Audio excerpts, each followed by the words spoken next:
Al igual que nosotros, ustedes también deben haber oído que algo está pasando en Venezuela estos días. Y como siempre sucede en estos casos, nos inundan las informaciones de medios privados con sus propios intereses. Ha comenzado el mismo refrán de siempre, con conceptos hechos para darnos miedo y no para informarnos. Surgen enseguida las grandes palabras: represión, dictadura, censura. Pero como ya estamos acostumbrados a leer los intereses de la oligarquía, de los banqueros y muchas veces del imperio norteamericano detrás de estas noticias, vamos a tratar de tener una lectura más profunda y entender lo que realmente está pasando en Venezuela. Es muy importante tener una mirada geopolítica. Lo primero que tenemos que saber es que Venezuela tiene las más grandes reservas de petróleo conocidas en el mundo. Pero entenderemos mucho mejor lo que está pasando en Venezuela si damos una mirada a su vecino del norte, a los Estados Unidos. La sociedad estadounidense es una de las sociedades más consumidoras de los derivados de petróleo en el mundo. Primero que nada, en lo referente a la gasolina. Los Estados Unidos tienen la más alta tasa de carros por habitante en el planeta. Y obviamente hay otros derivados, como los plásticos, la ropa, los cosméticos. Para sostener esta sociedad dependiente del petróleo, Estados Unidos tiene que importar 60 de cada 100 barriles que consume. Tratemos de tener una mirada un poco más amplia. ¿De dónde viene el petróleo que se consume en Estados Unidos? Y en este sentido, el Medio Oriente es una zona clave. Estados Unidos importa una parte importante de su petróleo de Arabia Saudita, Qatar y los Emiratos Árabes Unidos. Y con estos aliados se han lanzado en una estrategia para tener una hegemonía política de la zona. Es así que son estos intereses energéticos, tanto en gas como en petróleo, que están detrás de la guerra de Irak, de la violencia actual en Siria, de la ocupación en Palestina y de la intervención en Libia. Ahora bien, una vez que hemos visto todo esto, un simple cálculo nos permitirá ver por qué Venezuela es tan importante para los Estados Unidos. El petróleo que viene del Medio Oriente pasa por el estrecho de Hormuz y sigue su camino por el sur de África hasta llegar a Texas. Este viaje dura entre 40 y 45 días. En cambio, el petróleo que viene de Venezuela solo tarda 4 a 5 días en llegar a Estados Unidos. Al comparar el costo que significa traer el petróleo del Medio Oriente y no de Venezuela, podemos entender muy claramente cuáles son los intereses norteamericanos en este asunto. Ahora bien, es muy importante que entendamos cómo estos intereses determinaron la historia de Venezuela. Durante más de 40 años, esta estuvo determinada por lo que se llamaba el Pacto de Punto Fijo. Este fue un pacto político entre la Acción Democrática y el COPEI, el Comité de Organización Política Electoral Independiente. A través de este pacto concordaron un programa político común. Lo único que cambiaba es que iban alternándose el uno y el otro según las elecciones.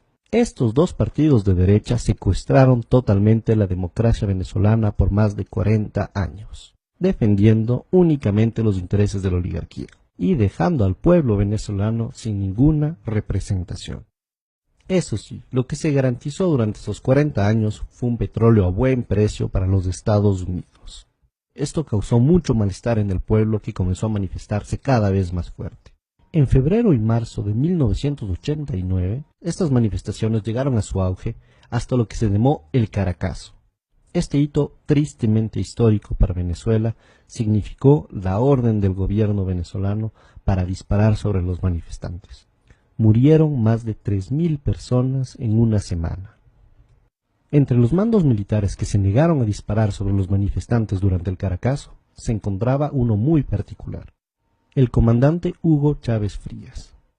Luego de haber tratado de derrocar a este régimen asesino de la oligarquía a través de una rebelión militar que no funcionó, el comandante Chávez se presentó a las elecciones y fue así que fue electo en 1998 presidente de la República de Venezuela.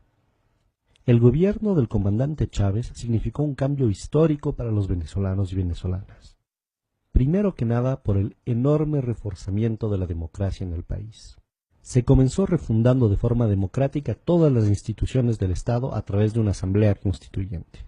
En los 15 años que lleva la Revolución Bolivariana, se han dado la cifra increíble de 19 elecciones, de las cuales 18 han sido ganadas por el proceso revolucionario. Este proceso de democracia representativa permanente ha sido además complementado por un fortalecimiento de la democracia participativa en Venezuela.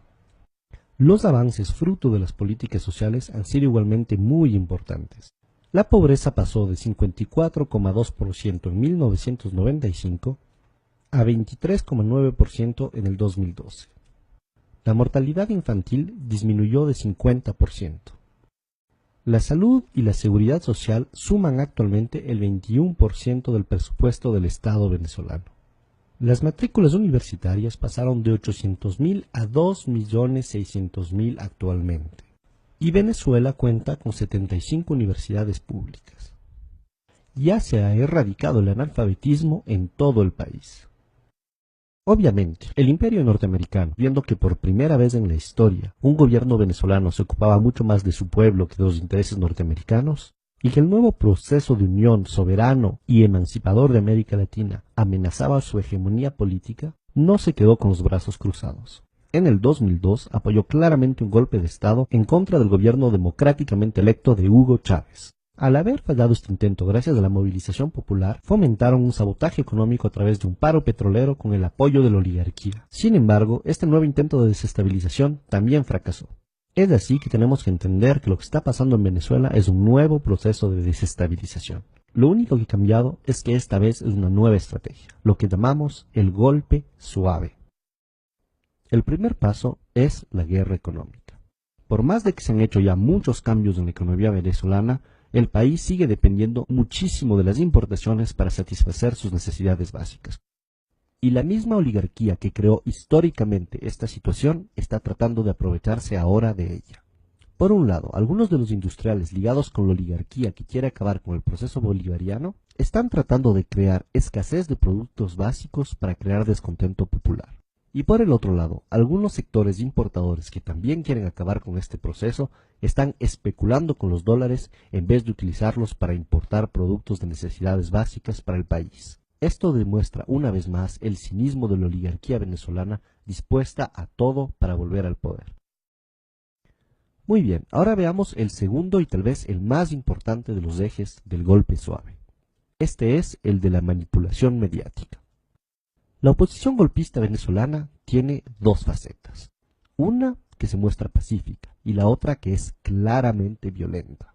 Y ciertos medios de comunicación, tanto en Venezuela como en el exterior, se han convertido en el eje central de esta estrategia de golpe suave al manipular de forma totalmente vergonzosa los hechos que están sucediendo en Venezuela.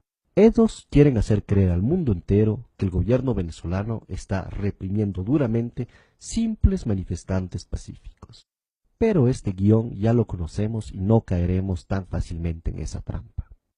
Si miramos un poco la historia de estos últimos años en América Latina, nos damos cuenta que Estados Unidos y las oligarquías no se han quedado de brazos cruzados frente a los movimientos progresistas. Primero estuvo el fallido intento de golpe de Estado en Venezuela en el 2002. Desafortunadamente, en el 2010 el golpe de Estado en Honduras sí funcionó. Después le tocó el turno al Ecuador, donde por suerte el intento de golpe de Estado del 2010 fracasó. Pero esto no se acabó ahí. El gobierno paraguayo de Lugo no tuvo tanta suerte y en el 2012 fue derrocado por un golpe de Estado parlamentario. Finalmente, en el 2012 y recientemente en el 2014 también se han denunciado intentos de golpe de Estado en Bolivia. Esta vez en Venezuela la historia está tratando de repetirse, pero no dejaremos que esto suceda. Los pueblos latinoamericanos hemos aprendido mucho de nuestro pasado, y esta vez no dejaremos que ni el imperio norteamericano ni las oligarquías nacionales logren arrebatarnos el proceso de cambio en el que nos encontramos. Fuerza, compañeros venezolanos, no dejaremos que este golpe suave se realice.